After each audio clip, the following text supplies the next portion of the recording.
ಯತೋ ಜನ್ಮಾದ್ಯಸ್ಯ ಶ್ರುತಿಸುನಯಮಾನೈಕವಿಷಯಾತ್ ಸ್ವತಂತ್ರಸ್ತಂತ್ರಜ್ಞೋ ಗುರುರಪಿ ಗುರೋರ್ಯಶ್ಚ ಜಗತಾಂ ವಿಮೂಢಾ ಯತ್ತತ್ವಂ ಪ್ರಕಟಮಿಹ ವಿತ್ತುಂ ಸುಮನಸೋ ಮುಕುಂದಂ ಧ್ಯಾಯಾಮಾಪಹತಕುಹಕಂ ತಂ ಸ್ವಮಹಸಾ ಸರ್ವವಿಘ್ನಃ ಪ್ರಶಮನಂ ಸರ್ವಸಿದ್ಧಿಕರಂ ಪರಂ ಸರ್ವಜೈವಪ್ರಣೇತಾರಂ ವಂದೇ ವಿಜಯದಂ ಹರಿಂ ಕರೋತು ಮಮ ಕಲ್ಯಾಣಂ ಹರಿರ್ಹಯಮುಖಾವಿದಃ ಗುರುಶ್ಚ ಮಧ್ವನಾಮಾ ಮೇ ವರದೋಸ್ತು ನಿರಂತರಂ ವಾಣಿತೆ ಕರವಣ್ಯಂಬ ಚರಣೋರ್ಜಿ ಸರ್ವದಾ ಮದ್ವಾಕ್ಯಸರಣೀರ್ಭೂಯಾತ್ ಶ್ರೀಮದಾಚಾರ್ಯಭಾವಗ ಸಮಾಶ್ರಯೇತ್ ಗುರುಂ ಭಕ್ತ್ಯಾ ಮಹಾವಿಶ್ವಾಸಪೂರ್ವಕಂ ನಿಕ್ಷಿಪೇ ಸರ್ವಭಾರಾಂಶ್ಚ ಗುರೋ ಶ್ರೀಪಾದಪಂಕಜೇ.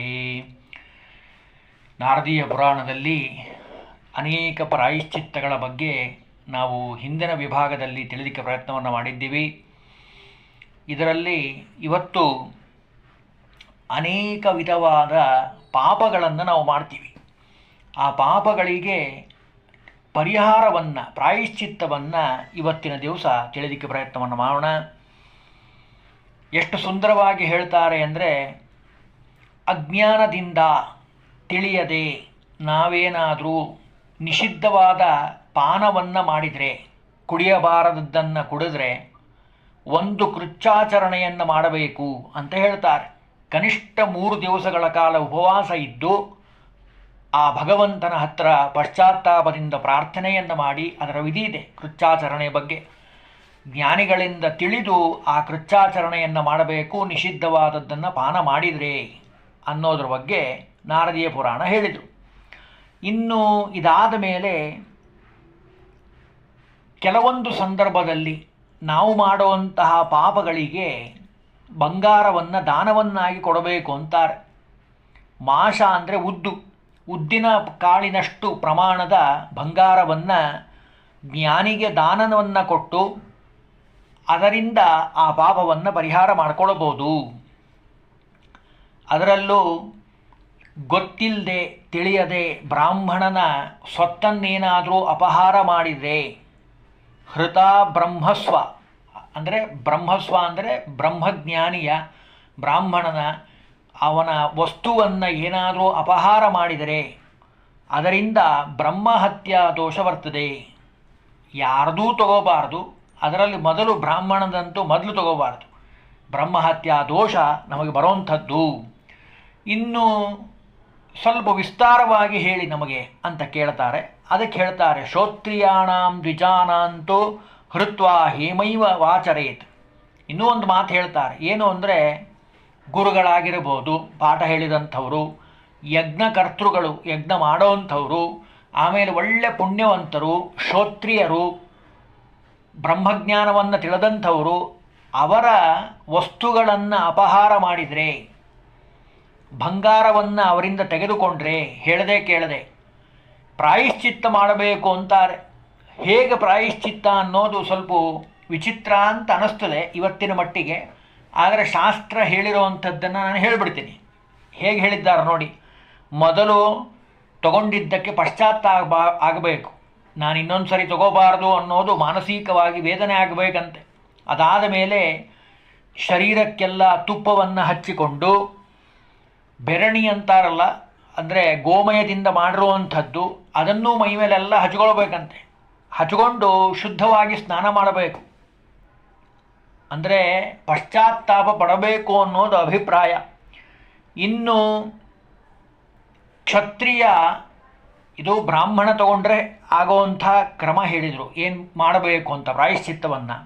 ಇನ್ನು ಕ್ಷತ್ರಿಯ ತಗೊಂಡ್ರೆ ಬ್ರಹ್ಮಸ್ವವನ್ನು, ಅವನು ಪಶ್ಚಾತ್ತಾಪ ಪಡೋದ್ರ ಜೊತೆಗೆ ಅನೇಕ ದಾನಗಳನ್ನು ಕೊಟ್ಟು ಪ್ರಾಯಶ್ಚಿತ್ತ ವಿಧಾನವನ್ನು ಮಾಡಿಕೊಡಬೇಕು ಅಂತಾರೆ.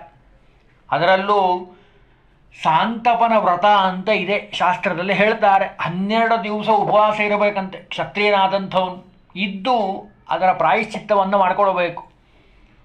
ಅದಕ್ಕೆ ಪ್ರಾಯಶ್ಚಿತ್ತ ಮಾಡಿಕೊಳ್ಳುವಂತಹ ಪರಿಸ್ಥಿತಿಯನ್ನು ನಾವು ತಂದುಕೊಳ್ಳಬಾರದು ಅನ್ನೋದು ಶಾಸ್ತ್ರವಿಹಿತ. ಇನ್ನು ರತ್ನ, ಆಸನ, ಮನುಷ್ಯ ಅಥವಾ ಹೆಣ್ಣು ಮಗಳಾಗಿರ್ಬೋದು, ಗೋವು, ಭೂಮಿ, ಇವೆಲ್ಲವೂ ಸುವರ್ಣಕ್ಕೆ ಸಮಾನವಾದಂಥದ್ದು.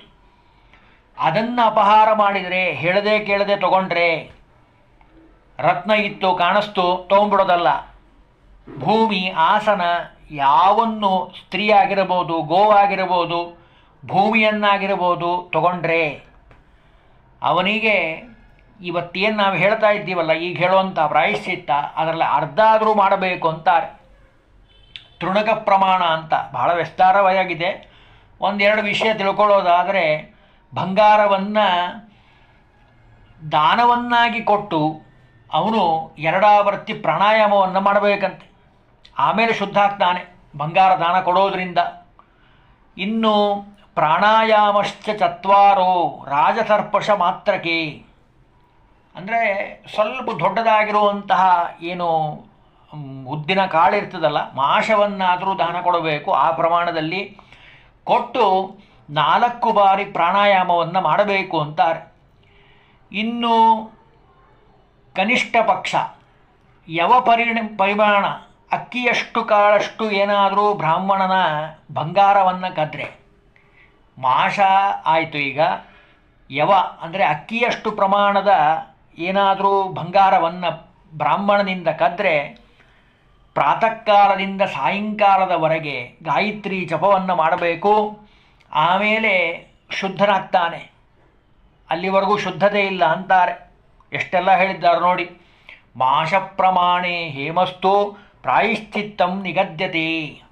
ಕೊನೆಗೆ ಉದ್ದಿನ ಕಾಳಷ್ಟು ಕದ್ದವನೂ ಸಹಿತ ಗಂಗಾಜಲದಲ್ಲಿ 3 ಸಾರಿ ಮುಳುಗಿ ಆಮೇಲೆ ಧಾನ್ಯಗಳನ್ನು ತಿಂತ, ಕೇವಲ ಧಾನ್ಯದಿಂದ ಬೇಯಿಸಬೇಕು, ಅದನ್ನೇ ಊಟ ಮಾಡಬೇಕು. 1 ವರ್ಷ ಕಾಲ ತಿನ್ನೋದ್ರಿಂದ ಶುದ್ಧ ಆಗ್ತಾನಂತೆ.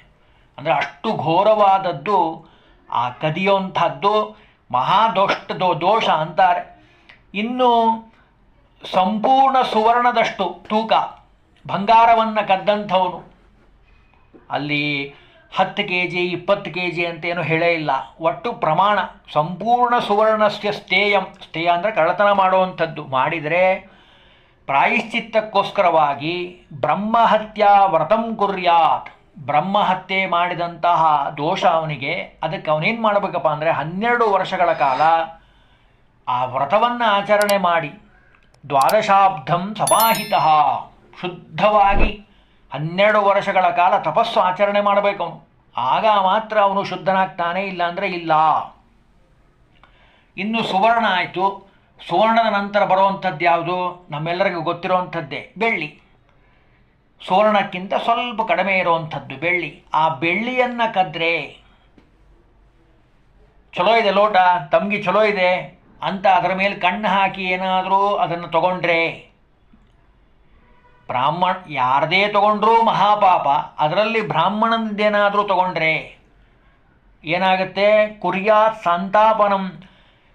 ಒಂದು ವ್ರತ ಇದೆ, ಸಂತಾಪನ ವ್ರತ ಅಂತ ಕರೀತಾರೆ. ಆ ವ್ರತವನ್ನು ಮಾಡಬೇಕು.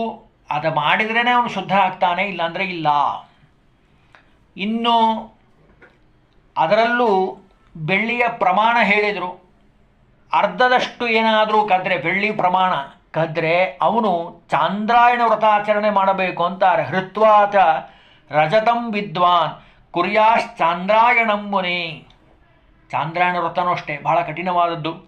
15 ದಿವಸ ಪಾಡ್ಯದಿಂದ ಪ್ರಾರಂಭ ಮಾಡಿಕೊಂಡು ಪ್ರತಿಪದಾದಿಂದ ಹುಣ್ಣಿಮೆಯವರೆಗೂ ಒಂದೊಂದು ತುತ್ತು ಏರಿಸ್ತಾ ಹೋಗಬೇಕು. ಹುಣ್ಣಿಮೆ ಆದಮೇಲೆ ಅಮಾವಾಸ್ಯೆಯವರೆಗೂ ಇಳಿಸ್ತಾ ಬರಬೇಕು. ಬಹಳ ಕಠಿಣವಾದ ವ್ರತ. ಅಂಥ ವ್ರತವನ್ನು ಮಾಡಿ ಶುದ್ಧನಾಗಬೇಕಪ್ಪ. ಅದನ್ನು ಮಾಡಿದರೆ ಅವನು ಶುದ್ಧನಾಗ್ತಾನೆ, ಇಲ್ಲಾಂದರೆ ಇಲ್ಲ. ಆ ಬೆಳ್ಳಿ ಕದ್ದಿರುವಂತಹ ಪಾಪ ಇವನಿಗೆ ಹಿಡ್ಕೊಳ್ತದೆ. ಇನ್ನು 10ರಿಂದ 100 ನಿಷ್ಕರವರೆಗೆ, ಅಂದರೆ ಪ್ರಮಾಣ ಜಾಸ್ತಿ ಕದ್ದಷ್ಟು ಭಾಳ ಸರಿ ಆ ಚಾಂದ್ರಾಯಣ ವ್ರತ ಮಾಡಬೇಕು ಅಂತಾರೆ. ಯಾಕೆ? ಕದ್ದಿದ್ದಾನಲ್ಲ ಅದಕ್ಕೆ. ಇನ್ನು 100ಕ್ಕಿಂತ ಹೆಚ್ಚು ಬಾರಿ ಕದ್ದ ಅಂದರೆ 100 ಪ್ರಮಾಣ ಅಂತ ಇಟ್ಕೊಳ್ಬೇಕು ಅಂತ ಅನ್ನಿಸ್ತದೆ. ಅಷ್ಟು ಪ್ರಮಾಣದಲ್ಲಿ ಕದ್ದ ಅಂದರೆ ರಜತವನ್ನು ಚಾಂದ್ರಾಯಣ ವ್ರತ ಮಾಡೋದಲ್ಲದೆ ಅವನೇನು ಮಾಡಬೇಕು? ಬ್ರಹ್ಮಹತ್ಯೆಗೆ ಸಮನವಾದ, ಈಗ ನಾವು ಹಿಂದೆ ಹೇಳಿದ್ವಲ್ಲ ಆ ರೀತಿಯಾಗಿ 12 ವರ್ಷಗಳ ಕಾಲ ಆ ವ್ರತವನ್ನು ಮಾಡಿ ಪ್ರಾಯಶ್ಚಿತ್ತವನ್ನು ಮಾಡ್ಕೊಳ್ಬೇಕಪ್ಪ. ಅಲ್ರಿ, ಮತ್ತೆ ಬೆಳ್ಳಿ ಬಂಗಾರ ಅಷ್ಟೇ ಹೇಳಿದ್ರಿ, ಮತ್ತು ಬೇರೆ ಲೋಹಗಳನ್ನೇನು ಕದಿಯೋದಿಲ್ಲ ಜನ? ಕದೀತಾರೆ. ಅದಕ್ಕೂ ಹೇಳ್ತಾರೆ, ಪ್ರಮಾಣವನ್ನು ಹೇಳಿದ್ದಾರೆ.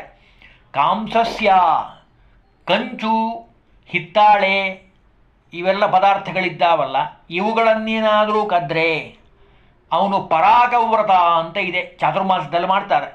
ಅದನ್ನು ಅವನು 1 ವರ್ಷಗಳ ಕಾಲ ಮಾಡಬೇಕು ಅಂತಾರೆ ಪರಾಗವ್ರತವನ್ನು. ಪರಾಗಂ ಪರಿಕೀರ್ತಿತಂ, ಪರಾಗವ್ರತವನ್ನು ಜ್ಞಾನಿಗಳಿಂದ ಕೇಳಿ ತಿಳ್ಕೊಂಡು ಪ್ರಾಯಶ್ಚಿತ್ತ ರೂಪದಲ್ಲಿ ಮಾಡಿದರೆ ಅವನು ಉದ್ಧಾರ, ಇಲ್ಲ ಅಂದರೆ ಆ ಪಾಪ ಅವನನ್ನು ಹಿಡ್ಕೊಳ್ತದೆ. ಅಂದರೆ ಯಾವ ಪದಾರ್ಥವನ್ನು ಕದಿಬಾರ್ದು. ಅದರಲ್ಲಿ ಲೋಹದ ಬಗ್ಗೆ ಹೇಳ್ತಾ ಇದ್ದಾರೆ. ಇನ್ನು ರತ್ನಗಳನ್ನು ತಗೊಂಡ ಅಂದರೆ ಯಾವುದೇ ರತ್ನ ಇರ್ಬೋದು, ಮಾಣಿಕ್ಯ, ಆಮೇಲೆ ಪುಷ್ಯರಾಗ, ಬೇಕಾದಷ್ಟು ಹವಳ, ಬೇಕಾದಷ್ಟು ರತ್ನ ಸಮಾನವಾದದ್ದು ಬೇಕಾದಷ್ಟು ಪದಾರ್ಥಗಳಿದ್ದಾವೆ. ಅವನು ತಗೊಂಡ್ರೆ, ಈ ಬೆಳ್ಳಿ ತಗೊಂಡ್ರೆ ಹೆಂಗೆ ಪ್ರಾಯಶ್ಚಿತ್ತ ಮಾಡ್ಕೊಳ್ಬೇಕು ಅಂತ ಹೇಳಿದ್ರು ಅಷ್ಟೇ ಪ್ರಾಯಶ್ಚಿತ್ತ ಅವನು ಮಾಡ್ಕೊಳ್ಬೇಕು. ಇನ್ನು ತಾಯಿಯ ಸಮಾನವಾದಂತಹ ಗುರುಪತ್ನಿ ಸಂಘ ಮಾಡದಂಥವನು ಅಥವಾ ತಾಯಿಯ ಸಂಪರ್ಕವನ್ನು ಮಾಡದಂಥವನು, ಅಜ್ಞಾನಾನ್ ಮಾತರಂ ಗತ್ವ ತತ್ಸವ ಸಪತ್ನಿ ಮತಾಪಿವ, ಅವನು ಪ್ರಾಣವನ್ನೇ ಬಿಡಬೇಕು ಅಂತಾರೆ. ಯಾಕೆಂದರೆ ಅಷ್ಟು ದುಷ್ಟವಾದ ಕೆಟ್ಟ ಕೆಲಸ ಅದು. ಪ್ರಾಣನೇ ಕಳ್ಕೊಂಡ್ಬಿಡೋದು ಉತ್ತಮ ಅಂತಾರೆ. ಅಷ್ಟು ನಿಕೃಷ್ಟವಾಗಿರುವಂಥದ್ದು, ಅಷ್ಟು ಹೇಸಿಗೆ ಆಗಿರುವಂಥದ್ದು. ಎಚ್ಚರ. ಯಾಕೆಂದರೆ ಬ್ರಹ್ಮಹತ್ಯಾ ದೋಷಕ್ಕಿಂತಲೂ ಕೆಟ್ಟ ದೋಷ ಅದು. ಎಚ್ಚರ ಅಂದರು. ಇನ್ನು ಮುಂದೆ ಹೇಳ್ತಾರೆ, ಉತ್ತಮ ಜಾತಿಯಾಗಿರಬಹುದು ಅಥವಾ ದೇವತಾ ಸಮಾನ ಸ್ವರೂಪಿಯಾಗಿರುವಂಥವರಾಗಿರ್ಬೋದು, ಅವರ ಸಂಪರ್ಕ ಮಾಡಿದರೆ 9 ವರ್ಷಗಳ ಕಾಲ ಅವನು ಬ್ರಹ್ಮಹತ್ಯಾ ದೋಷದಿಂದ ಬಿಡುಗಡೆ ಹೊಂದೋದಿಲ್ಲ. ಅಷ್ಟು ಘನಘೋರವಾಗಿರುವಂಥದ್ದು. ಬ್ರಹ್ಮಹತ್ಯಾ ದೋಷಕ್ಕೇನು ವ್ರತ ಮಾಡ್ರಿ ಅಂತ ಹೇಳಿದ್ದಾರೋ ಆ ವ್ರತವನ್ನು ಮಾಡಬೇಕು ಅಂತಾರೆ. ಇನ್ನು ಪಿತೃಪತ್ನಿಯಾದಂಥವಳು ಅಥವಾ ವೈಶ್ಯ ಸ್ತ್ರೀಯಾಗಿರ್ಬೋದು, ಏನಾದರೂ ಸಂಘ ಮಾಡಿದರೆ 6 ವರ್ಷಗಳ ಕಾಲ ವ್ರತ ಮಾಡಬೇಕು ಅಂತಾರೆ. ಇನ್ನು ಗುರುಪತ್ನಿ ಸಂಘ ಮಾಡಿದರೆ 3 ವರ್ಷಗಳ ಕಾಲ ಪ್ರಾಯಶ್ಚಿತ್ತ ರೂಪದಲ್ಲಿ ಎಲ್ಲ ಕರ್ಮಾದಿಗಳನ್ನು ಮಾಡಬೇಕು. ಪ್ರಾಯಶ್ಚಿತ್ತ, ಬ್ರಹ್ಮಹತ್ಯಾ ದೋಷ ಬಂದಿರ್ತದೆ, ಮಹಾದೋಷ ಅದು. ಅದಕ್ಕೆ ಎಚ್ಚರ ಅಂದರು. ಇನ್ನು ಮುಂದೆ ಹೇಳ್ತಾರೆ, ಕಷ್ಟದಲ್ಲಿರುವಂತಹ ಯಾರೇ ಇರಬಹುದು, ಮಹಾಪಾತಕಿಗಳು ಅಂತೇನಿದ್ದಾರಲ್ಲ ಇವರೆಲ್ಲ ಮಹಾಪಾತಕಿಗಳೇ. ಬೆಳ್ಳಿ, ಬಂಗಾರ, ಕಂಚು, ರತ್ನಗಳನ್ನು ಗದಿಯೋದು ಅಥವಾ ನಾ ಹೇಳಿದ್ನಲ್ಲ ಗುರುಪತ್ನಿ ಸಂಘ, ತಾಯಿಯ ಸಂಘ ಮಾಡೋವಂಥ ದುಷ್ಟರು ಅಂತೇನಿದ್ದಾರಲ್ಲ ಅವರ ಸಂಘ ಮಾಡಿದರೆ, ಕೆಲವ್ರು ಹೇಳ್ತಿರ್ತಾರೆ ನಾವು ಭಾಳ ಒಳ್ಳೆಯವ್ರಿ ಆಚಾರ್ಯ, ನಾವು ಯಾರ ತಂಟಿಗೆ ಹೋಗೋದಿಲ್ಲ, ನಮ್ಮ ಪಾಡಿ ನಾವು ಇರ್ತೀವಿ, ಭಾಳ ಸಂತೋಷ, ಒಳ್ಳೆಯದು. ಆದರೆ ಇಂಥವರ ಸಂಘ ಮಾಡಿದರೆ ಅವರ ಪಾಪ ನಿಮಗೂ ಸೇರ್ಕೊಳ್ತದೆ. ಸಂಘ ದೋಷ ಅಂತಂತಾರೆ ನೋಡಿ, ಅದು ಮಹಾದೋಷವಾಗಿರುವಂಥದ್ದು. ಸಂಘದಿಂದ ಉದ್ಧಾರನೂ ಆಗ್ತಾನೆ, ಕೆಟ್ಟವನೂ ಆಗ್ತಾನೆ. ಅದಕ್ಕೆ ಒಳ್ಳೆಯವರ ಸಂಘದಲ್ಲಿರಬೇಕು. ಇಂಗ್ಲೀಷ್ನಲ್ಲಿ ಒಂದು ಪ್ರೋವರ್ಬ್ ಇದೆ, show me your friend I will tell who are you ಅಂತ. ನಿನ್ನ ಸ್ನೇಹಿತನನ್ನು ತೋರಿಸು, ನೀ ಯಾರು ಅಂತ ನಾ ಹೇಳ್ತೀನಿ ಅಂತ ಒಬ್ಬನು ಕವಿ. ಹಾಗೆ ಸಜ್ಜನರ ಸಹವಾಸದಲ್ಲಿರಬೇಕು. ಸಂಘವಾಗಲಿ ಸಾಧು ಸಂಘವಾಗಲಿ, ಸಂಘದಿಂದ ಲಿಂಗದೇಹ ಭಂಗವಾಗಲಿ ಅಂತ ದಾಸರಾಯರು ಅದಕ್ಕೆ ಹೇಳಿರುವಂಥದ್ದು. ನೋಡಿ ಹೇಳ್ತಾರೆ, ಮಹಾಪಾತಕಿ ಸಂಸರ್ಗೆ ಪ್ರಾಯಶ್ಚಿತ್ತಂ ನಿಗದ್ಯತೆ. ಪಾಪಿಗಳ ಸಹವಾಸ, ಸಜ್ಜನರ ಸಹವಾಸ ಮಾಡೋದು ಆಮೇಲೆ, ಪಾಪಿಗಳ ಸಹವಾಸವನ್ನಂತೂ ಒಟ್ಟ ಮಾಡಬಾರ್ದು. ಮಾಡಿದರೆ ಅವರ ಒಂದು ಕೆಟ್ಟ ಕರ್ಮ ಇದೆ ಅಲ್ಲ, ಸರ್ವಕರ್ಮ ಫಲಂ ಲಭೇತ್, ಅವ್ರ ಭಾಗ ಇವರಿಗೂ ಬರ್ತದೆ. ಅದಕ್ಕೆ ಎಚ್ಚರ. ಅದರಲ್ಲೂ ಹೇಳ್ತಾರೆ, ಬ್ರಹ್ಮಹತ್ಯಾದಿ ಏನು ಪಾಪ ಮಾಡಿದ್ದಾರಲ್ಲ 4 ಪಾಪಗಳು, ಬ್ರಹ್ಮಹತ್ಯಾ, ಸುರಾಪಾನ, ಸ್ವರ್ಣಸ್ಥೇಯ, ಋಷಲಿಗಮನ, ಮೈಥುನ ಸಂಗಮಾತ್, ಈ 4 ಪಾಪಗಳೇನು ಮಾಡಿದವರಿದ್ದಾರಲ್ಲ ಅವರ ಪೈಕಿ ಯಾರ ಸಹವಾಸ ನೀವು ಮಾಡ್ತೀರೋ ಆ ಪಾಪ ಇವ್ರಿಗೂ ಸುತ್ಕೊತದೆ. ಈಗ ಬ್ರಹ್ಮಹತ್ಯಾ ಮಾಡಿದವನು ಸಹವಾಸ ಮಾಡಿದ್ರಿ, ಆ ಪಾಪ ಇವನಿಗೂ ಬರ್ತದೆ. ಸುರಾಪಾನ ಇವನೇನು ಕೊಡೋದಿಲ್ಲ, ಅವನು ಸಹವಾಸ ಮಾಡಿದ್ದಕ್ಕೆ ಇವನಿಗೂ ಆ ಪಾಪ ಬರ್ತದೆ.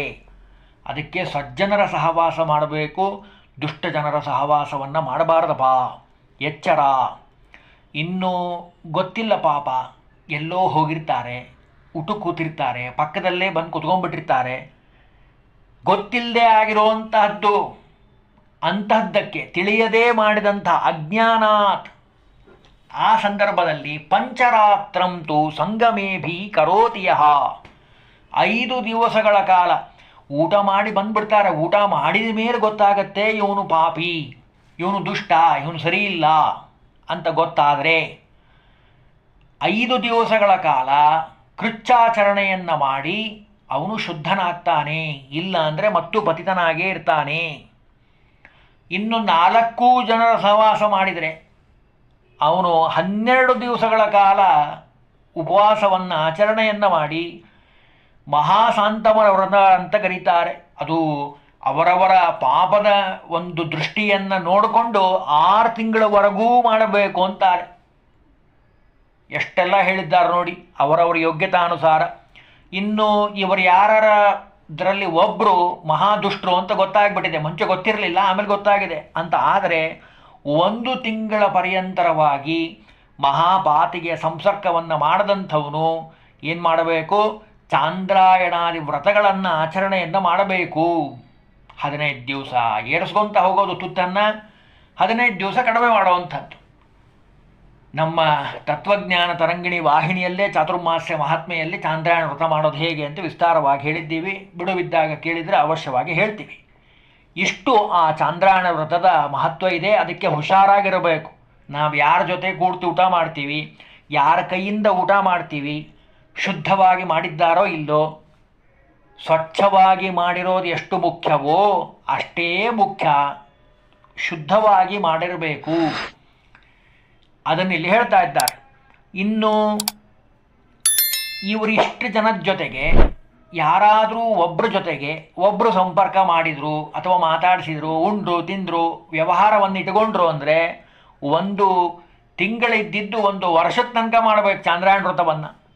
ಇನ್ನು ಜ್ಞಾನಪೂರ್ವಕವಾಗೇ ಮಾಡ್ದ, ಇರಲಿ ಬಿಡ್ರಿ ನಮ್ಮವರು, ಅದೊಂದು ಪದ್ಧತಿ ಬಂದ್ಬಿಟ್ಟಿದೆ. ಏನೇ ತಪ್ಪು ಮಾಡಿದ್ರೂ ಹೇಳಲಿಕ್ಕೆ ಯಾರೂ ತಯಾರಿಲ್ಲ. ಯಾಕೆ? ನನ್ನವನು, ಅಭಿಮಾನ, ನನ್ನ ಅಣ್ಣ, ನನ್ನ ತಮ್ಮ, ನನ್ನ ಚಿಕ್ಕಪ್ಪ, ನನ್ನ ದೊಡ್ಡಪ್ಪ. ತಪ್ಪು ಮಾಡಿದ ಅಂದರೆ ನ್ಯಾಯ ಹೇಳುವಂಥ ಸಂದರ್ಭದಲ್ಲಿ ಸಂಬಂಧಗಳಿರಬಾರ್ದು. ತಪ್ಪು ತಪ್ಪೇ. ದೇವರ ದೃಷ್ಟಿಯಲ್ಲಿ ಸಂವಿಧಾನದಲ್ಲಿ ತಪ್ಪು ಮಾಡಿದ್ದಾನೆ ಅಂದರೆ ಯಾರು ಮಾಡಿದರೂ ತಪ್ಪೇ. ತಪ್ಪು ಮಾಡದವನಿಗೆ ಶಿಕ್ಷೆಯನ್ನು ಕೊಟ್ಟರೆ 10 ಜನ ಸರಿ ಹೋಗ್ತಾರೆ. ಓ, ನಾ ತಪ್ಪು ಮಾಡಬಾರ್ದು, ಮಾಡಿದರೆ ಹೀಗೆ ಶಿಕ್ಷೆ ಇದೆ ಅನ್ನೋ ಭಯ ಬರ್ತದೆ. ಏನೂ ಮಾಡಲೇ ಇಲ್ಲ ಅಂದರೆ ಆರಾಮಾಗಿರ್ತಾನವನು. ತಪ್ಪು ಮಾಡಿದವನು ಸೇರಿಸ್ಕೊತಾನೆ ಬಿಡ್ರಿ, ಏನು ತೊಂದರೆ ಇಲ್ಲ ಅನ್ನೋಂಥ ಭಾವನೆ ಬಂದ್ಬಿಡ್ತದೆ. ಅದಕ್ಕೆ ಶಾಸ್ತ್ರ ಹೇಳ್ತದೆ, ಜ್ಞಾನಪೂರ್ವಕವಾಗಿ ತಪ್ಪು ಮಾಡ್ದ ಅಂದರೆ ಅದಕ್ಕೆ ಹೇಳ್ತಾರೆ 6 ತಿಂಗಳವರೆಗೆ ಅವನು ಈ ವ್ರತವನ್ನು ಆಚರಣೆ ಮಾಡಬೇಕಪ್ಪ. ಉಕ್ತವಾದ ಪ್ರಾಯಶ್ಚಿತ್ತವನ್ನು ಹೇಳಬೇಕು, ಮಾಡಬೇಕು ಅಂತ ಹೇಳ್ತಾರೆ. ಇನ್ನು ಬ್ರಾಹ್ಮಣ, ಕಪ್ಪೆ, ಮುಂಗುಸಿ, ಕಾಗೆ, ಹಂದಿ, ಇಲಿ, ಬೆಕ್ಕು, ಮೇಕೆ, ಕುರಿ, ನಾಯಿ, ಕೋಳಿ ಇವುಗಳನ್ನು ಕೊಂದು ಹಾಕಿದರೆ ಅದೂ ಒಂದು ದೊಡ್ಡ ದೋಷ. ಎಲ್ಲ ಹೇಳ್ತಾರೆ. ಮಂಡೂಕ ಅಂದರೆ ಅದು ಕಪ್ಪೆ, ನಕುಲ, ಕಾಕಂ, ವರಾಹಂ, ಮೂಷಕಂ ತಥಾ, ಮಾರ್ಜಾಲ ಅಂದರೆ ಬೆಕ್ಕು, ಶ್ವಾನಂ ಅಂದರೆ ನಾಯಿ, ಕುಕ್ಕುಟ ಅಂದರೆ ಕೋಳಿ. ಇವುಗಳನ್ನೇನಾದರೂ ಸಂಹಾರ ಮಾಡಿದರೆ, ಕೊಂದು ಹಾಕಿದರೆ ಅದರಿಂದ ಕೃಚ್ಛ ಅರ್ಧ ವ್ರತವನ್ನು ಮಾಡಬೇಕು ಅಂತಾರೆ. ಮಹಾನ್ ದೋಷ ಅದು. ಪ್ರಾಣಿಗಳಿಗೆ ಹಿಂಸೆನೇ ಕೊಡಬಾರ್ದು, ಯಾರಿಗೂ ಹಿಂಸೆ ಕೊಡಬಾರ್ದು. ಅದರಲ್ಲಿ ಕೊಂದು ಹಾಕದ ಅಂದರೆ ಮತ್ತೆ ಮಹಾದೋಷ. ಇನ್ನು ಕುದುರೆಯನ್ನು ಕೊಂದರೆ ಅದನ್ನು ಹೇಳ್ತಾರೆ. ಅಶ್ವ ಅಂದರೆ ಕುದುರೆಯನ್ನು ಕೊಂದರೆ ಅವನು ಕೃಚ್ಚಾಚರಣೆ ಮಾಡಬೇಕು, ಸ್ವಲ್ಪ ದೀರ್ಘವಾಗಿರ್ತದೆ. ಇನ್ನು ಆನೆಯನ್ನು ಕೊಂದರೆ, ಕರಿ ಅಂದರೆ ಆನೆ, ಕರಿ ಅಂದರೆ ಕರಿ ಬಣ್ಣ ಅಲ್ಲ, ಸಂಸ್ಕೃತದಲ್ಲಿ ಕರಿ ಅಂದರೆ ಆನೆ, ಗಜ ಅಂತಲೂ ಕರೀತಾರೆ. ಅದನ್ನು ಕೊಂದರೆ ತಪ್ತ ಕೃಚ್ಚಾಚರಣೆಯನ್ನು ಮಾಡಬೇಕು. ಗೋವಧೆಯನ್ನು ಮಾಡಿದರೆ, ಪರಾಕಂ ಗೋವಧೆ ಸ್ಮೃತಂ, ಗೋ ಹತ್ಯೆ ಮಾಡಿದರೆ ಅದು ಪರಾಕ ವ್ರತ ಮಾಡಿದ ಹಾಗೆ ಮಾಡಬೇಕು ಅಂತಾರೆ. ಗೋಹತ್ಯೆ ಅಂದರೆ ಗೋ ಅನ್ನೋ ಶಬ್ದಕ್ಕೆ ಅನೇಕ ಅರ್ಥಗಳಿದ್ದಾವೆ. ಅದರಲ್ಲಿ ವೇದಾಂತನೂ ಅರ್ಥ ಇದೆ. ವೇದಗಳನ್ನು ನಿಂದನೆ ಮಾಡಿದರೆ ಗೋವಧೆ ಮಾಡಿದ ಹಾಗೆ. ಯಾಕೆ? ಅದು ಅಪೌರುಷೇಯವಾದದ್ದು. ಭಗವಂತನನ್ನು ಹೇಳಲಿಕ್ಕೆ ಹೊರಟಿರುವಂಥ ಸಂವಿಧಾನ, ಅದಕ್ಕೆ ಬಾಯಿಗೆ ಬಂದಂಗೆ ಬೈದ ಅಂದ ಅಂದರೆ ಅದು ಗೋವಧೆ ಮಾಡಿದ ಹಾಗೆ. ಅವರೆಲ್ಲ ಪರಾಕ ವ್ರತವನ್ನು ಮಾಡಿ ಶುದ್ಧರಾಗಬೇಕು, ಇಲ್ಲ ಅಂದರೆ ಆ ಪಾಪ ಹಿಡ್ಕೊತದೆ. ಇನ್ನು ಇಚ್ಛೆಯಿಂದ ಅಂದರೆ ಸ್ವ ಇಚ್ಛೆಯಿಂದ ಏನಾದರೂ ಬೈದ ಅಂದರೆ ಅಥವಾ ಆ ಗೋವನ್ನು ಹಿಂಸೆ ಮಾಡ್ದ ಅಂದರೆ ಕಾಮತೋ ಅಂದರೆ ಸಂತೋಷದಿಂದ, ಇಚ್ಛೆಯಿಂದ, ಬೇರೆಯವರು ಹೇಳಿದ ಮೇಲೆ ಮಾಡೋದಲ್ಲ, ತಾನೇ ಸ್ವ ಇಚ್ಛೆಯಿಂದ. ಕಾಮತೋ ಗೋವಧೆ ನೈವ ಶುದ್ಧಿರ್ದೃಷ್ಟ ಮನೀಷಿವಿಹಿ. ಅವನು ಯಾವತ್ತೂ ಶುದ್ಧ ಆಗೋದಿಲ್ಲ. ಯಾಕೆ? ಗೋವಧೆ ಮಾಡಿದ್ದಾನಲ್ಲ. ಮತ್ತು ಶುದ್ಧ ಆಗೋದು ಹೇಗೆ? ಅವನಿಗೆ ಪ್ರಾಯಶ್ಚಿತ್ತನೇ ಇಲ್ಲ. ಮತ್ತೇನು ಮಾಡಬೇಕು ಅಂದರೆ ಅದಕ್ಕೆ ಹೇಳ್ತಾರೆ ಶುದ್ಧಿರ್ದೃಷ್ಟ ಮನೀಷಿವಿಹಿ. ಜ್ಞಾನಿಗಳ ಹತ್ರ ಹೋಗ್ಬೇಕವನು, ಅವ್ರು ಹೇಳಬೇಕು ಇವನು ಶುದ್ಧ ಆಗೇನೆ ಅಂತ. ವಿಪ್ರವಾಕ್ಯೋ ಜನಾರ್ದನ, ಆವಾಗ ಅವನು ಶುದ್ಧನಾಗ್ತಾನೆ. ಇಲ್ಲ ಅಂದರೆ ಶುದ್ಧತೆ ಅನ್ನೋದೇ ಅವನಲ್ಲಿ ಇಲ್ಲ. ಜ್ಞಾನಪೂರ್ವಕವಾಗಿ ಮಾಡಿದವನು, ತಿಳಿದು ಮಾಡಿದವನಿಗೆ ಅದಕ್ಕೆ ಪ್ರಾಯಶ್ಚಿತ್ತ ಇಲ್ಲ. ತಿಳಿಯದೇ ಮಾಡಿದರೆ ಪ್ರಾಯಶ್ಚಿತ್ತ. ಅದಕ್ಕೆ ಹೇಳಿದರು. ಇನ್ನು ಅಂದರೆ ಅದನ್ನು ಅನುಭವಿಸೇ ತೀರಬೇಕು ಅನ್ನೋದು ಅಭಿಪ್ರಾಯ. ಕೆಟ್ಟ ಕೆಲಸ ಮಾಡಿದ್ದಾನಲ್ಲ ಅದಕ್ಕೆ ಅನುಭವಿಸ್ಲಿ ಅಂತ.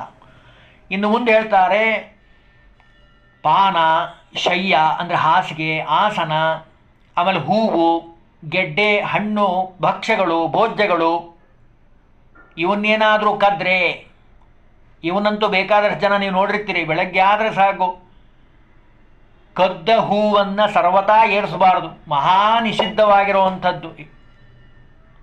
ಹೂವನ್ನು ಕದ್ರೆ, ಆಸನವನ್ನು ಕದ್ರೆ, ಭೋಜ್ಯವನ್ನು ಕದ್ರೆ, ಊಟವನ್ನು ಹೇಳದೆ ಕೇಳದೆ, ಭಕ್ಷ್ಯವನ್ನು ಹೇಳದೆ ಕೇಳದೆ ಕದ್ದಿದ್ದಷ್ಟೇ ಅಲ್ಲದೆ ಬಾಗಿಲು ಹಾಕ್ಕೊಂಡು ತಿಂತಾರೆ ಮತ್ತೆ. ಯಾಕಂದರೆ ಎಲ್ಲರಿಗೂ ಗೊತ್ತಾಗಬಾರ್ದಲ್ಲ.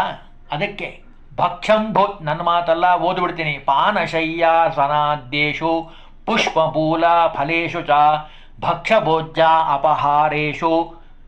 ಇದಕ್ಕೆ ಪರಿಹಾರ ಏನಪ್ಪ ಹಂಗಿದ್ರೆ? ದೋಷ ಇದೆಲ್ಲ, ಕದ್ದಿರೋದೇ ಮಹಾನ್ ದೋಷ. ಮತ್ತು ಅದನ್ನು ಸಮರ್ಥನೆ ಮಾಡ್ಕೊತಾರೆ. ಅವ್ರು ಯಾರೂ ಎದ್ದಿರ್ಲಿಲ್ರಿ, ನಾವು ತೊಗೊಂಬಂದ್ಬಿಟ್ಟಿವಿ, ಯಾರಿಗೂ ಗೊತ್ತಾಗಿಲ್ಲ ಅಂತಾರೆ ಮತ್ತೆ. ಅದು ಒಂದು ದೋಷ. ಆ ಮನೆಯವ್ರಿಗೆ ಗೊತ್ತಾಗದೇ ಇರ್ಬೋದು, ದೇವತೆಗಳು ದೇವ್ರು ನೋಡ್ತಾನೋ ಇಲ್ಲೋ ಕದ್ದಿರೋದನ್ನು, ಅದು ಮಹಾನ್ ದೋಷ. ಮತ್ತು ದೋಷಕ್ಕೇನು? ಏಕಾದಶ್ಯಾದಿ ವ್ರತಗಳನ್ನು ಆಚರಣೆ ಮಾಡಬೇಕು, ಪಂಚಗವ್ಯವನ್ನು ತೆಗೆದುಕೊಳ್ಳಬೇಕು. ಅದನ್ನು ಹೇಳ್ತಾರೆ ಪಂಚಗವ್ಯಂ ವಿಶೋಧನಂ. ಪಂಚಗವ್ಯ ಪ್ರಾಶನ ಮಾಡೋದರಿಂದ ಶುದ್ಧ ಆಗ್ತಾನೆ. ತಗೋಬಾರ್ದು ಯಾರ್ದು ಪದಾರ್ಥವನ್ನು ಹೇಳದೆ ಕೇಳದೆ. ಇನ್ನು ಒಣಗಿರೋವಂಥ ಕಟ್ಟಿಗೆ, ಎಷ್ಟು ಸಣ್ಣ ಸಣ್ಣ ವಿಷಯವನ್ನು ನಾರದೀಯ ಪುರಾಣ ನಮಗೆ ತಿಳಿಸಿ ಹೇಳ್ತದೆ ಅಂದರೆ, ನಮ್ಮ ಕಲಿಯುಗದಲ್ಲಿ ಜನ ಏನು ಮಾಡ್ತಾರೆ ಅಂತ ಅವತ್ತೇ ಬರ್ತಾರೆ ವೇದವ್ಯಾಸದೇವರು. ಒಣಗಿದ ಕಟ್ಟಿಗೆ, ಯಾರು ನೋಡೇ ಇಲ್ಲಿ ಬಿಡ್ರಿ, ಕಟ್ಟಿಗೆ ಅಲ್ರಿ, ಅದಕ್ಕೇನು ಬೆಲೆ ಅದೇ, ಅದು ತೊಗೊಂಡ್ರೆ ಏನಾಗ್ತದೆ ಅಂತ ಅನ್ನೋ ಹಂಗಿಲ್ಲ. ಒಣಗಿದ ಕಟ್ಟಿಗೆ ಆಗಿರ್ಬೋದು, ಹುಲ್ಲಾಗಿರ್ಬೋದು, ವೃಕ್ಷಗಳು, ಬೆಲ್ಲ, ಚರ್ಮದಿಂದ ಮಾಡಿದ ಪದಾರ್ಥಗಳು, ಬಟ್ಟೆ, ಇವನ್ನೇನಾದರೂ ಕದ್ರೆ ಅದನ್ನು ಹೇಳ್ತಾರೆ ನೋಡಿ. ಚರ್ಮ ವಸ್ತ್ರ ಮಿಷಾಣಾಂಚ ತ್ರಿರಾತ್ರಂ ಸ್ವಾದು ಭೋಜನಂ. 3 ದಿವಸಗಳ ಕಾಲ ಉಪವಾಸವಾಗಿರಬೇಕು, ಊಟ ಮಾಡತಕ್ಕದ್ದಲ್ಲ. ಅದು ದೋಷಕ್ಕೆ ಪ್ರಾಯಶ್ಚಿತ್ತ.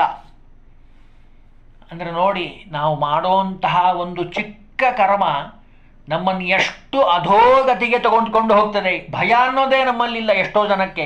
ಏನಾಗಲ್ಲ ಬಿಡ್ರಿ ಅಂದ್ಬಿಡ್ತಾರೆ. ದೇವ್ರು ಹೇಳ್ತಾನೆ, ಬಾ ನಿನ್ ತೋರಿಸ್ತೀನಿ ನಾ ಯಾರು ಅಂತಾನೆ ಭಗವಂತ. ಒಂದೊಂದು ಸಣ್ಣ ಸಣ್ಣ ಮಾಡುವಂತಹ ಪಾಪಗಳು ಎಷ್ಟು ನಮ್ಮ ಮೇಲೆ ಪ್ರಭಾವವನ್ನು ತೋರಿಸ್ತಾವೆ. ಇನ್ನು ಚಕ್ರವಾಕ ಅನ್ನುವಂಥ ಪಕ್ಷಿ ಶ್ರಾದ್ದದಲ್ಲಿ ಬರ್ತದೆ. ಹೇಳ್ತಾರೆ ಚಕ್ರವಾಕ ಶರದ್ವೀಪೆ ಹಂಸ ಶಿರಸಿ ಮಾನಸೆ ಅಂತ ಶ್ರಾದ್ದದಲ್ಲಿ ಹೇಳ್ತಾರೆ. ಆ ವಿಶ್ವಾಮಿತ್ರರ ಮಕ್ಕಳು ಹುಟ್ಟಿರುವಂಥ ಕತೆ ಹೇಳಬೇಕಾದ್ರೆ ಹೇಳ್ತಾರೆ ಚಕ್ರವಾಕ ಅನ್ನುವಂಥ ಪಕ್ಷಿ, ಹಂಸ, ಉಲೂಕ, ಆಮೇಲೆ ಕಪೋತ, ಗಿಳಿ, ಆಮೇಲೆ ಕಚ್ಚಪ, ಹೀಗೆಲ್ಲ ಇವುಗಳನ್ನು ಅಪಹಾರ ಮಾಡದಂಥವನು. ಆ ಪ್ರಾಣಿಗಳನ್ನು ಹೇಳದೆ ಕೇಳದೆ ಅವನು 12 ದಿವಸ ಉಪವಾಸ ಇರಬೇಕಂತ ನೋಡ್ರಿ. ಅಂದರೆ ಅಷ್ಟು ಅದಕ್ಕೆ ನಿಯಮವನ್ನು ಹೇಳಿದ್ದಾರೆ. ಹೇಳದೆ ಕೇಳದೆ ಕದ್ದ ಅಂದರೆ ಈ ಪದಾರ್ಥಗಳನ್ನು, ಪ್ರಾಣಿಗಳನ್ನು ಅವನು ಅಷ್ಟು ದಿವಸ ಉಪವಾಸ ಇರಬೇಕು. ಇನ್ನು ನಿಷಿದ್ಧವಾದ ಪದಾರ್ಥವನ್ನು ತಿಂದ ಹೇಳದೆ ಕೇಳದೆ ಅಂದರೆ ಚಾಂದ್ರಾಯಣ ವ್ರತಮಾಚರೇತ್, ನಿಷಿದ್ಧವಾದ ಪದಾರ್ಥಗಳು ಯಾವುವು ನಿಮಗೆಲ್ಲ ಗೊತ್ತು, ಮತ್ತಾನೇನು ಹೇಳಬೇಕಾಗಿಲ್ಲ. ದೇವರಿಗೆ ನೈವೇದ್ಯ ಮಾಡದೇ ಇರುವಂಥ ಎಲ್ಲ ಪದಾರ್ಥಗಳು ನಿಷಿದ್ಧ ಪದಾರ್ಥಗಳೇ. ಅವನು ತಗೊಂಡ ತಿಂದ, ಬೇರೆಯವರು ತಿನ್ಲಿಕ್ಕೆ ತಿನ್ನೋದಲ್ಲದೆ ಬೇರೆಯವ್ರಿಗೂ ಹೇಳ್ತಾನೆ, ಇರಲಿ ತಿನ್ನು, ಏನಾಗಲ್ಲ, ನಡೀತಿದೆ, ಇವತ್ತೊಂದು ದಿವಸ ಅಂತಾನೆ. ಮತ್ತೆ ಅವರಿಗೆಲ್ಲರಿಗೂ ಮಹಾದೋಷ ತುತ್ಕೊಂತದೆ. ಚಾಂದ್ರಾಯಣ ವ್ರತ ಮಾಡೋದ್ರಿಂದ ಶುದ್ಧ ಆಗ್ತಾನಪ್ಪ. ಇನ್ನು ದುಷ್ಟರ ಅನ್ನ, ಪಾತಕಿಗಳ ಅನ್ನ, ಆಮೇಲೆ ಧರ್ಮಾಚರಣೆ ಮಾಡದೇ ಇರೋರ ಅನ್ನ, ಧರ್ಮಕ್ಕೆ ಬೈಯೋರ ಅನ್ನ, ಧರ್ಮ ವಿರೋಧ ಮಾಡೋರ ಅನ್ನ, ಇವನೇನಾದರೂ ತಿಂದ ಉಂಡ ಅದರಲ್ಲಿ ಸಂತೋಷಪಟ್ಟ ಅಂದರೆ ಅದಕ್ಕೂ ಪ್ರಾಯಶ್ಚಿತ್ತ ಇದೆ. ಸ್ನಾನ ಮಾಡಿ ಬಿಸಿ ಬಿಸಿಯಾಗಿರುವಂಥ ತುಪ್ಪವನ್ನು ಕುದಿಯುವಂಥ ತುಪ್ಪವನ್ನು ಕುಡಿಬೇಕಂತೆ. ಅವೆಲ್ಲ ಭಾಳ ಕಷ್ಟ. ಅಂದರೆ ಪ್ರಾಯಶ್ಚಿತ್ತ ಅದು ಅಷ್ಟು ದೋಷ ಅಂತಾರೆ. ಘೃತಂ ಸಂಪ್ರಾಶಯೇತ್ತಥಾ, ಅಷ್ಟು ದೋಷ ಅದು. ಯಾವುದೇ ಕಾರಣಕ್ಕೂ ತಿನ್ನಬಾರ್ದು, ತಗೋಬಾರ್ದು. ಆಮೇಲೆ ಗಾಯತ್ರಿ ಜಪ ಮಾಡಬೇಕು. ಗಾಯತ್ರೀಂಚ ವಿಶುದ್ಧಾತ್ಮ ಜಪೇದಷ್ಟಶತಂ ದ್ವಿಜಃ, 100 ಬಾರಿ ಗಾಯತ್ರಿ ಜಪ ಮಾಡಬೇಕು. ಆಮೇಲೆ ಅವನು ಶುದ್ಧನಾಗ್ತಾನೆ, ಇಲ್ಲಾನು ಶುದ್ಧ ಆಗೋದಿಲ್ಲ ಅಂತಾರೆ. ಆಮೇಲೆ ಹೇಳದೆ ಕೇಳದೆ ನಿಷಿದ್ಧವಾದ ಅನ್ನವನ್ನು ಉಂಡ ಅಂದರೆ, ನಾನೀಗ ಹೇಳಿದ್ನಲ್ಲ, ಅಂದರೆ ಶುದ್ಧವಾದ ಮಡಿ ಇಲ್ಲದೆ ಎಲಬೇಕಲ್ಲಿ ತಿಂದ, ಎಲಬೇಕಲ್ಲಿ ಉಂಡ ಅಂತ ಅಂದರೆ ಅವನು ಪಂಚಗವ್ಯವನ್ನು ಸ್ವೀಕಾರ ಮಾಡಬೇಕು. ಅದನ್ನು ಹೇಳ್ತಾರೆ, ಸ್ನಾನದಾನ ಜಪಾದೋಚೋ ಭೋಜನಾದೋಚ ನಾರದ. ಇನ್ನು ಸ್ನಾನ, ದಾನ, ಜಪ ಇವುಗಳನ್ನು ಮಾಡುವಂತಹ ವ್ಯಕ್ತಿ ಯಾರೊಬ್ಬರ ಶಬ್ದವನ್ನು ಕೇಳಿದ್ರು ಅಥವಾ ಮಾತನಾಡಿದ್ರು ಅದರಿಂದ ಆ ತಿಂದ ಅನ್ನವನ್ನು ಪೂರ್ಣವಾಗಿ ಹೊರಗೆ ಹಾಕಬೇಕಂತೆ. ವಾಂತಿ ಮಾಡ್ಕೊಳ್ಳೋದು ಅಂತಂತಾರಲ್ಲ, ಹಾಗೆ ಮಾಡಿಕೊಂಡು ಉಪವಾಸವನ್ನು ಮಾಡಬೇಕು. ಯಾಕೆಂದರೆ ಆ ಸಂದರ್ಭದಲ್ಲಿ ಮೌನವಾಗಿರಬೇಕು ಅಂತದೆ. ಸ್ನಾನ, ದಾನ, ಜಪ ಮಾಡೋಬೇಕಾದ್ರೆ ಮಾತಾಡಬಾರ್ದು. ಮೌನಂ ಆಚರೇತ್, ಮೌನದಿಂದ ಇರಬೇಕು. ಅವನು ಮಾಡಲಿಲ್ಲ ಅಂದರೆ ಅದಕ್ಕೂ ದೋಷ ಅದೇ ಅಂತ ಹೇಳಿ ಇಷ್ಟೆಲ್ಲ ವಿಷಯಗಳನ್ನು ಹೇಳಿದ್ದಾರೆ. ಇನ್ನೂ ಸುಮಾರು ವಿಷಯಗಳಿದೆ ಇದಕ್ಕೆ ಸಂಬಂಧಪಟ್ಟ ಹಾಗೆ. ಅದನ್ನು ಮುಂದಿನ ದಿವಸದಲ್ಲಿ ತಿಳಿದಕ್ಕೆ ಪ್ರಯತ್ನವನ್ನು ಮಾಡೋಣ. ಹರಿ ಓಂ ಶ್ರೀಕೃಷ್ಣ ಅರ್ಪಣಮಸ್ತು.